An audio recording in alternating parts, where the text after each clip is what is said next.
আজকে বাসায় খুব মজাদার ঝটপট তৈরি করে নিলাম দুর্দান্ত স্বাদের নারকেলের ক্ষীর দিয়ে পুলি পিঠা।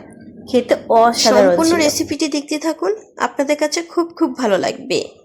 ফার্স্ট আমি চালের গুঁড়ার ঢোটা তৈরি করে নিয়েছি।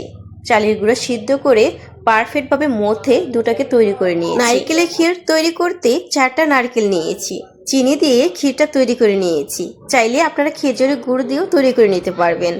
তারপর এখন গোল গোল আকৃতি করে বেলে নিচ্ছি রুটি বেলে নেওয়ার পর ছোট ছোট গোল আকৃতি করে আবারও কেটে নিতে হবে মগ অথবা বয়মের ছাপা দিয়ে। পিঠা বানানোর জন্য সাজ নিয়েছি, সাজে তেল ব্রাশ করে নিয়েছি। এখন রুটিগুলো দিয়ে দিয়েছি, তারপর নারকেলের ক্ষীর দিয়ে একটা চাপ দিলে তৈরি হয়ে যাবে দারুণ মজার পুলি পিঠা। অনেক মজার ছিল আর সাজটা কিন্তু দেখতে অসাধারণ ছিল। এক একটা করে সবগুলো পিঠা বানিয়ে নিয়েছি। এত সহজে ঝটপটভাবে বানানো যায়। যদি আপনি ট্রাই না করে থাকেন আজকে ট্রাই করতে পারেন, আপনাদের কাছে খুব খুব ভালো লাগবে। খুব সুন্দরভাবে সবগুলো পিঠা তৈরি করে নিয়েছি। তারপর চলে এসেছি মাটির চুলাতে ফ্রাই করার জন্য।